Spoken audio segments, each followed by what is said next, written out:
Hello Chrisnelly, Bonjour. comment ça va? Bien, et toi? Ça va On bien. se tutoie, pardon, du coup, Franchement, on oui, se tutoie c'est dans mieux, hein. Ok, ça marche. Allez, Ça va, go. on se connaît un peu, Oui, donc on va se tutoyer, ouais, c'est mieux. ok, ça marche. Alors, est-ce que tu peux te présenter s'il te plaît?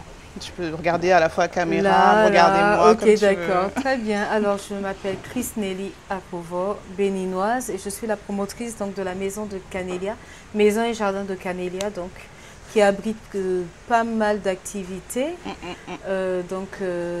L'hébergement, la restauration, service traiteur. On aide au niveau event planning également, on accompagne nos clients. Et la décoration. Je crois que je n'ai rien oublié. C'est déjà très bien, c'est déjà très Voilà. très bien, c'est chargé et c'est intéressant, ça doit être un challenge tous les jours, non? C'est un challenge, oui. C'est un challenge, c'est un défi personnel, un défi d'équipe. Ouais. Et puis surtout, comme je le dis souvent, c'est pas ma formation de base. Ok. C'est quelque chose que c'est un peu un challenge dans lequel je suis rentrée, d'autres passions que je me suis découverte, comme la déco par exemple, Ok. comme le management d'équipe aussi. Ok. Et puis voilà, fédérer, créer quelque chose, créer une culture d'entreprise, avoir une vision tout en faisant des choses. Donc tout ça, c'est vraiment un challenge et voilà, que Ok. dire de plus, c'est ça, tout Et simplement. Maison Canélia et Jardin Canélia existent depuis quand? Alors, la maison de Canélia aujourd'hui existe depuis, ça commence à faire un moment, 2014. J'ai commencé les... Ah Eh oui, oui, wow, presque parce 10 que, ans. ouais, ça va vite. Mais comme j'aime à le dire aussi, ça s'est pas fait d'un coup. C'est, je commence, je fais ci, je fais ça, ça donne ça, est-ce que c'est bon, c'est pas bon, non, on évolue. Donc ça, c'est vraiment autofinancé petit à petit. Ok. Donc c'est vraiment pas un endroit que j'ai ouvert en me disant, tiens, j'investis et j'ouvre. Pas Ok. du tout. Ok. C'est, tiens, j'ai quelque chose, je mets un petit peu, je vois ce que ça donne. Ah, ben ça donne, ça permet de financer une autre chambre. Allez, on y va. On Ok. fait une autre chambre, Ah. ainsi de suite, jusqu'à ce que ça devienne la maison de Canélia. Et que la maison de Canélia finance en fait le jardin de Canélia. Ok. Puisque le jardin de Canélia également n'existait pas. Donc là aussi, j'ai fait le bar, 3-4 fauteuils, la balancelle. J'ai dit, on ouvre. Ok. Il n'y avait pas grand-chose. Waouh. Mais je trouvais déjà ça bien à l'époque. Bah oui. Il n'y avait pas grand-chose. Et puis, c'est au fil des années que beaucoup de choses se sont dessinées, que la déco est arrivée, qu'elle évolue, qu'elle change, que ça se transforme. Et puis surtout que la vision s'est greffée en fait sur les activités. Ok. Et la vision que tu avais il y a 10 ans, c'est La vision même, que j'avais quand j'ai commencé, c'était il faut que je boucle mes fins de mois. C'est tout. Il n'y avait pas de vision en réalité. Ok. Donc en réalité, c'est vraiment une fois que j'ai commencé, que ça a commencé à être une activité intéressante, passionnante même, que la vision s'est greffée. À un moment donné, je me suis dit, tiens, ça a même commencé par l'activité du jardin et ça a commencé avec un sirop de menthe. Je me suis dit, mais pourquoi les gens qui vendent du sirop de menthe localement le font plus cher que ceux qui l'importent de façon, donc, enfin, tout ce qui est industriel. J'ai dit, mais je ne vais pas acheter quelque chose plus cher ici alors que je peux l'avoir moins cher là-bas. Ok. Donc pendant les premières années, je continuais à acheter des choses importées. Et puis, je ne sais pas, à force de discuter avec d'autres personnes qui ont cette vision-là, à force de moi-même réfléchir, en fait, essayer de comprendre, je me suis dit, mais en fait, c'est pas grave, je préfère payer plus cher. Parce qu'en réalité, dans les industries, c'est des économies d'échelle, ils fabriquent énormément, ils ont de tout petits bénéfices, mais multipliés par énormément Voilà. de choses. C'est intéressant. Mais je préfère finalement que ma voisine, quelqu'un de mon quartier, puisse avoir un meilleur bénéfice qui l'aide à vivre, plutôt que de donner mon argent à l'extérieur. Et c'est de l'argent qui ne revient de toutes les façons pas au Bénin. C'est clair. Donc voilà, Ok. c'est de là que la vision du consommant local, Ouais. la consommation un peu circulaire s'est dessinée. Je consomme chez mes pères tant que je le peux. Et puis voilà, c'est un peu comme ça que ça arrive. Super. Et est-ce que tu peux nous raconter un peu ton histoire, ton parcours, d'où tu viens? Enfin, tu es béninoise, mais est-ce que tu as vécu toute ta vie au Bénin? Oui, non. Béninoise, j'ai grandi au Gabon, parce Ok. que c'est là-bas que mes parents vivent toujours d'ailleurs. Ok. Donc tout jusqu'à mon bac au Gabon. Ok. Quand j'ai eu mon bac, j'ai été parachutée en France. Je ne voulais pas, mais bon. Parachuté. Mais oui. On l'a. Donc à Ok. 17, un peu avant mes 18 ans, donc pouf, parachutée en France.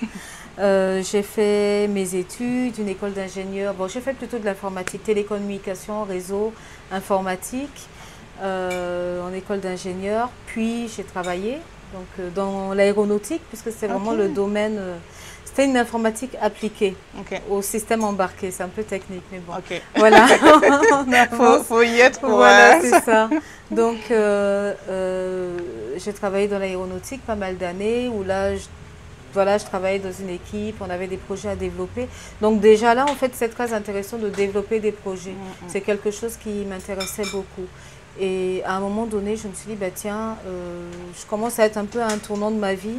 Qu'est-ce que je fais? Je continue à dépenser mon énergie là. Ça me plaît bien, mais est-ce que je me projette comme ça? Ou est-ce que c'est le moment de voir autre chose? Et donc, c'était le moment de voir autre chose. J'ai démissionné, j'ai tout lâché. Je suis venue pour chercher du boulot ici. Parce que je ne comptais pas du tout entreprendre. Ça ne m'avait jamais traversé, non, aucun projet. Je suis venue ici pour trouver du boulot.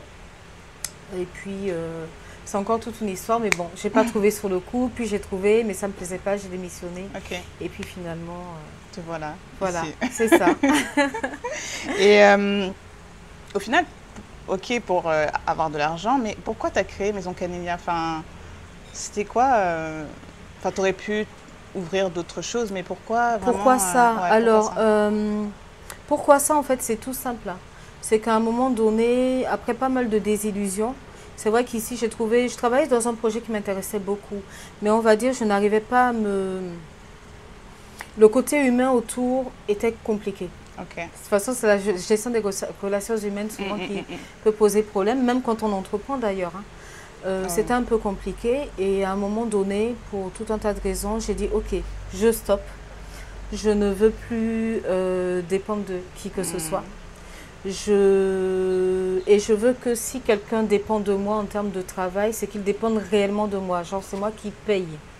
Et à partir de là, qu'est-ce que je peux faire, moi, que j'ai déjà, enfin, qu'est-ce que je peux développer en réalité? Parce que je n'avais pas d'argent à investir dans quelque chose pour créer quelque chose de nouveau, mais j'avais cette maison-là.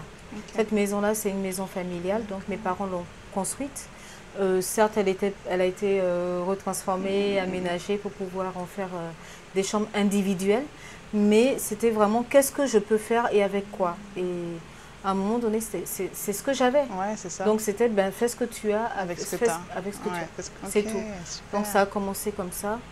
Et puis voilà, je me suis prise de passion pour tout ça, mais pour le métier, certes, pour les relations humaines, mais aussi pour tout ce que ça crée derrière. Ça crée de l'emploi, ça crée un développement de... Enfin, on conçoit des choses, des choses toutes simples, hein, la déco, en fait, ça crée tout ça, en fait, il y a tout ce qu'il y a autour. Donc, en réalité, moi, je ne définis pas ça comme un espace d'hébergement et de restauration, mais c'est un lieu où grouillent tout un tas de projets, d'idées qui sont autour de la restauration. Et en fait, la restauration et l'hébergement ne sont qu'un prétexte pour...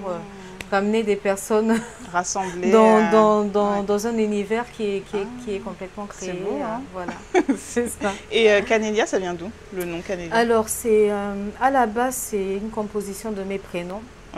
Voilà, Nelly au milieu, A, la première lettre de mon nom, et K, en fait, pour le Chris Nelly. Mais sauf que je n'avais pas voulu écrire comme K, la lettre K, j'avais mis CA. Et 1 ou 2 ans après, en fait, c'est devenu autre chose. C'est toujours Canelia, mais ça n'a plus la même signification parce que je me suis dit qu'il fallait que j'intègre aussi mes frères et sœurs. Voilà, c'est une maison qui est à tout le monde, en fait. Ma grande sœur s'appelle Carole. Moi, toujours Nelly.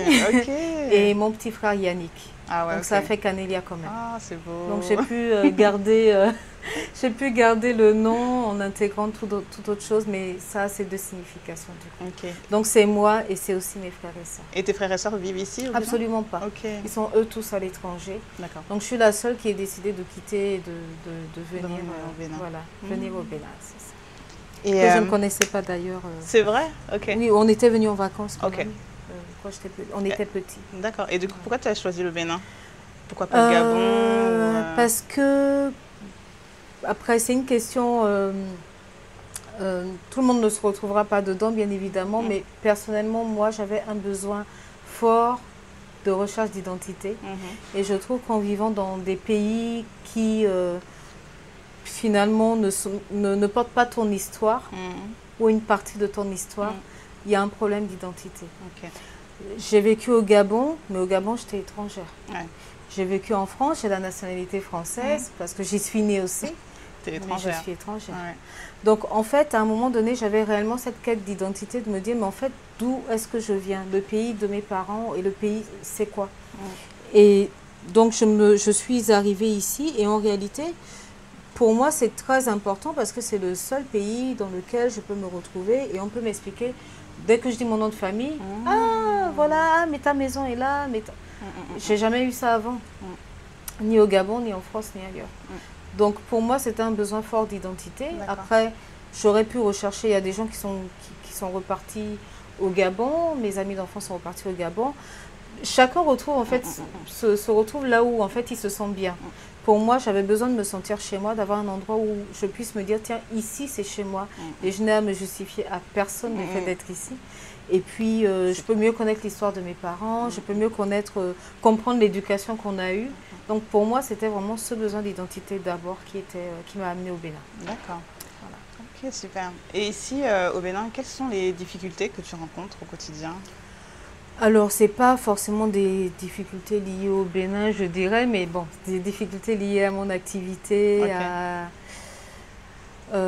c'est surtout lié à l'humain, comme je le disais, parce que de par ma culture un peu diversifiée, de par ma formation également qui n'est pas peut-être commune et qui est assez rigoureuse, carrée à la base, ça fait que j'ai eu beaucoup de mal à m'accorder. J'ai toujours beaucoup de mal à m'accorder parce que j'ai une manière assez carrée de faire les choses.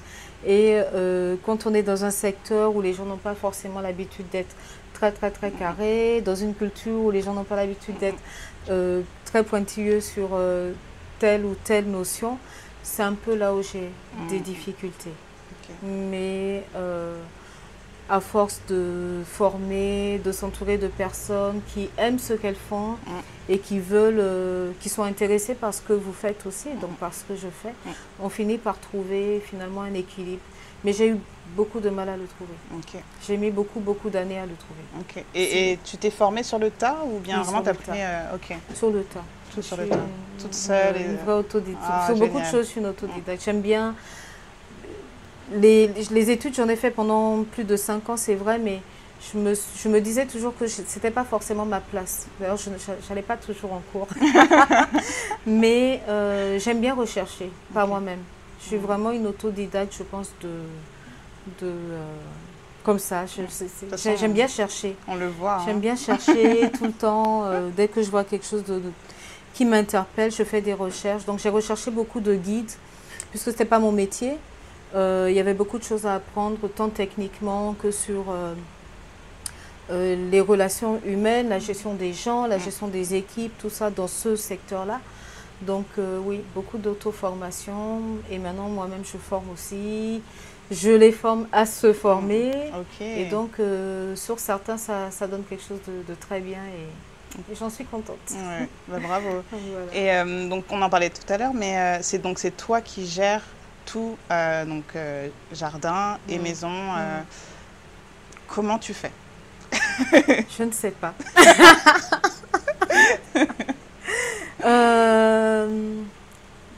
Franchement, je ne sais pas comment répondre à cette question, à part de dire que c'est énormément de travail. C'est un travail qui au début était beaucoup sur le terrain. Moi-même, j'étais énormément sur le terrain pour comprendre le métier, pour comprendre les gens, pour comprendre les remarques, comprendre ce qui n'allait pas. C'est tout le temps de l'analyse, tous les jours de la remise en cause, en question, qu'est-ce qui va pas, qu'est-ce qu'on peut corriger. Mais c'est aussi ma formation de base qui fait ça. J'ai travaillé pendant longtemps sur un système, dans les systèmes sur lesquels je travaillais, il fallait tout le temps, tous les jours, il y a des problèmes qu'il faut analyser, voir comment les régler. Donc ça, c'est 7 ans de formation, comment on appelle ça? Non, des formations professionnelles peut-être. J'ai une grosse formation professionnelle là-dessus. Et ça, tout le temps, je suis en train de chercher comment faire, comment améliorer, qu'est-ce qui ne va pas. Je suis tout le temps dans ça. Donc au début, j'étais beaucoup sur le terrain, à travailler moi-même. Puis j'ai pu trouver il y a 2, 3 ans des personnes qui sont vraiment, qui ont pu suivre mes pas en fait. Ok. Et aujourd'hui, je passe plus de temps à les former. Je passe beaucoup de temps en formation. Beaucoup, beaucoup, beaucoup, beaucoup. Énormément. C'est beaucoup de formation pour analyser les cas. Tous les soirs, ils vont faire des rapports. Ah, ben quand il y a tel cas, c'est comme ça que tu dois faire parce que tac, tac. Donc, c'est beaucoup de pédagogie, beaucoup de formation, beaucoup d'analyse. Et puis, je travaille surtout dans la communication aussi. Ok. Et le reste, ce qui est terrain, j'y suis un peu moins. Ok. Sauf quand je sais que c'est quelque chose d'important, un mariage. Ok. Ou beaucoup de monde Ok. à gérer. Sinon, je suis un peu moins sur le terrain.